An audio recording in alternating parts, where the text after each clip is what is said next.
Star Wars Chapter 4. Oh, Star Wars Death Troopers Chapter 4. Med Bay. To prove that I'm at the fourth chapter. Med Bay. It's all right there. I'm definitely going to read it. Meh. Her worst, Zahara Cody said. Are we there yet? I forget who Zahara Cody is, if they've introduced them. The 2-1B surgical droid looked up at her with a blank stare. I know she's a lady now, but I'm still using the voice. It works. It had been the process of injecting a syringe of colto in the left arm of the Doug inmate lying in the oversized med center bunk between them.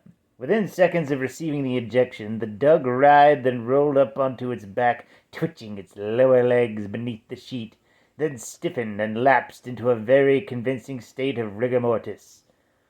"Congratulations," Zahara said. "You killed him. Looks like you saved the Empire another 400 credits." Reaching over, she tapped the surgical droid on the shoulder. "Job well done. Way to be a team player."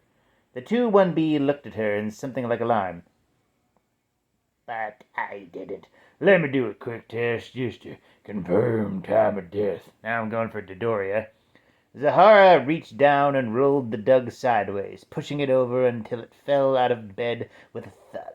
Seconds later, the inmate sat up with a squeal of displeasure, scuttling back up to its bunk, where it glared at her balefully and muttered some black condemnatory oath under its breath.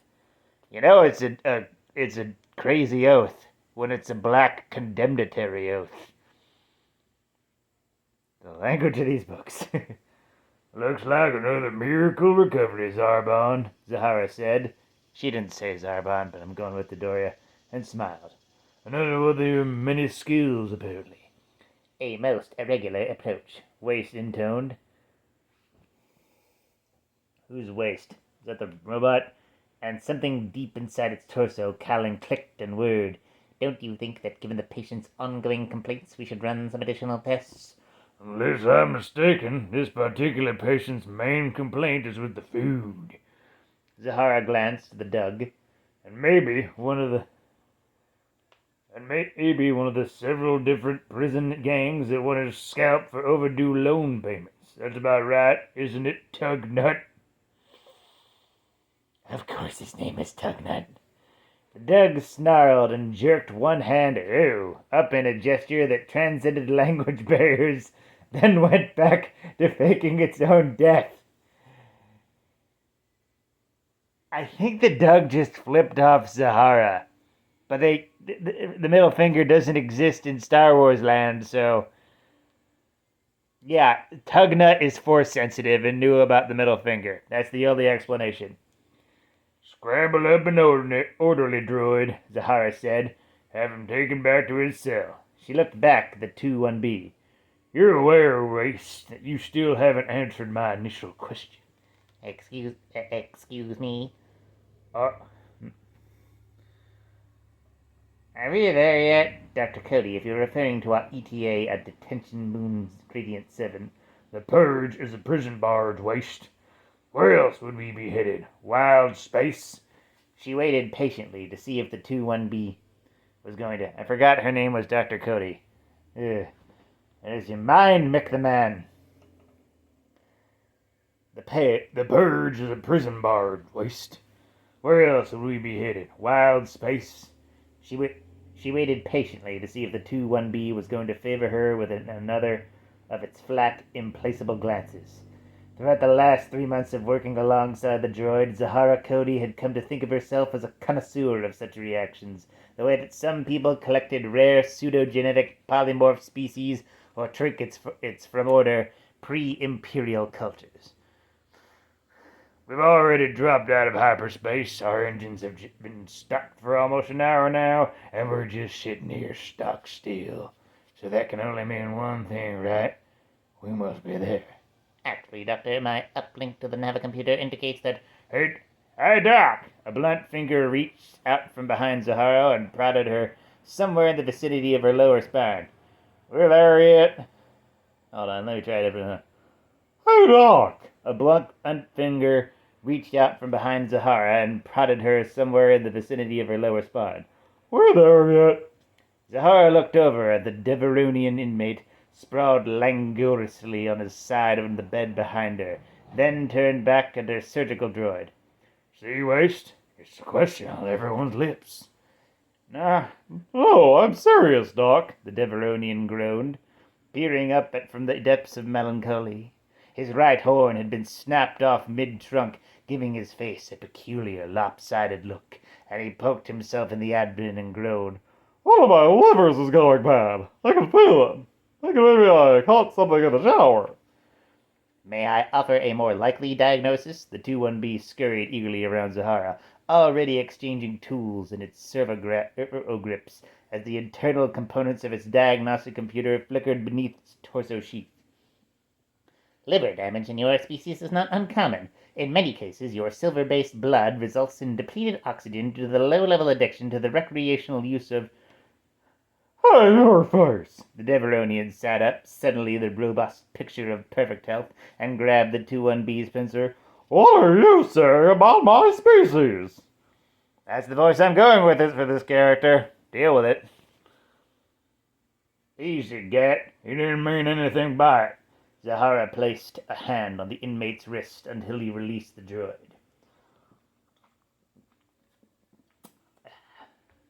Then, turning to the 2-1B, Waste, why don't you check out what's happening with the Trandoshan of B-17, huh?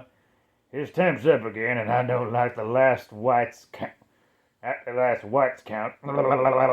His temp's up again, and I don't like the last white counts I saw this morning. I doubt he'll make it through the day. Oh, I concur, the droid brightened, according to my programming at Rinnell State Medical Academy. It was programmed at an academy? Star Wars. Right, so I'll meet you later for afternoon rounds, all right? The 2-1B hesitated, seeming briefly to entertain the idea of objecting, then walked away, clucking softly to itself in dismay. Apparently 2-1B's cluck, who knew? Zahara watched it go, its gangling legs and oversized feet passing between the rows of bunks that lined the infirmary on either side. Only half of those beds were full, but that was still more than she would have preferred. As chief medical officer on the Purge, she knew that at any given time a large percentage of her patients were dogging it, either prolonging their stay in medbay or faking it entirely to stay out of Genpop. But it had been a long trip, and supplies were low, even with the 2-1B, the prospect of a legitimate medical emergency. You okay, Doc? Wait, that's the Deveronian. You okay, Doc? Looking down, she realized that the Deveronian was watching her from his bed, fidgeting nonchalantly with his broken horn. Sorry, I said you alright. You look a little, I don't know. I'm fine, Gat, thanks. Hey! The inmate glanced off in the direction that the surgical droid had gone. That bucket of bolts wasn't holding against me, you think? Who, Waste? She smiled. Believe me, he's a paragon of scientific objectivity. Just throw some obscure symptoms at him, and you'll be his best friend. Oh, and he'll be your best friend. Actually, it's the same sentence, weirdly enough. You really think we're almost there? That's Kale. You really think we're almost there? She shrugged. I don't know. You know how it is. Nobody tells me anything. Right, the Devish said, and shook his head with a chuckle. Aboard, is it Devish or Deveronian? Deveronian. Yeah, is it Devish or Deveronian? They changed it from Devish from Deveronian. What's up with that? Pick your descriptors, people. Right, the Devish said, and shook his head with a chuckle. Aboard the barge, there were a few phrases that circulated among Genpop endlessly. Are we there yet? And they expect us to eat this stuff. We're chief among them, but nobody tells me anything was also a big favorite. Over months of service, Zahara had adopted these phrases well, much to the chagrin of the warden and many of the ICOs, most of whom held themselves up as an example of superior species. Zahara knew what they said about her. Among the guards, no real effort was made to keep it subtle.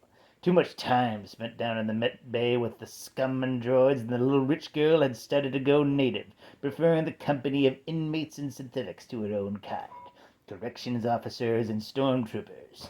Most of the guards had stopped talking to her completely after the situation 2 weeks ago. She didn't suppose she blamed them. They were a notoriously tight-knit group, and seemed to function with a groupthink that she found downright nauseating. I'm liking Zahara. Even the inmates, her regulars, the ones she saw on a daily basis, had noticed a change in the way she started spending extra time training. Noticed that extra time training waste, preparing the 2-1B not as her assistant anymore, but as her replacement. I'm really glad that it said replacement and not training it to be something else. And although there hadn't been any official response from the warden, she could only assume that he'd received her resignation. After all, she'd walked into his office and slammed it down on his desk. With her badge and gun, of course. There was no way she could keep working here. Not after what happened with Vaughn Longo. You remember him? He died. Take a girl from a wealthy family of the Corellian financiers and tell her she'll never have a care in the world. Ship her off to the best schools. Tell her there's a spot waiting for her, the intergalactic banking clan. All she has to do is not mess up. Keep her nose clean. Uphold the highest standards of politics, culture, and good manners, and ignore the fact that compared with what she's used to, 99% of the galaxy is still hungry, sick, and uneducated. Embrace the Empire with its quaint lack of diplomatic subtlety, and strive to overlook the increasingly uncomfortable squeeze of Lord Vader's ever-tightening fist. Flash to 15 years later, the girl, now a woman, decides to go to Rindle to study, of all things, medicine. That dirtiest of sciences. Better left to droids, full of blood and pus and contagions. Hardly what her parents had hoped for. Hardly. But the decision is made to indulge her, based on the hope that this is just an idealistic whim, and soon enough little Zahara will be back to take her rightful position at the family table. After all, she's young. She has plenty of time. Partially regretting that voice choice now, but I'm sticking with it. Except it doesn't play out that way. 2 years into Rinnel, Zahara meets a surgeon twice her age. A craggy veteran of hundreds of humanitarian missions behind the core worlds, who opens her eyes to the true need of the galaxy around her. The mismatched love affair runs its course predictably enough, but even after that part of it winds down, Zahara can't forget the picture he's painted for her, a mural of staggering need beings whose desperation is utterly beyond her.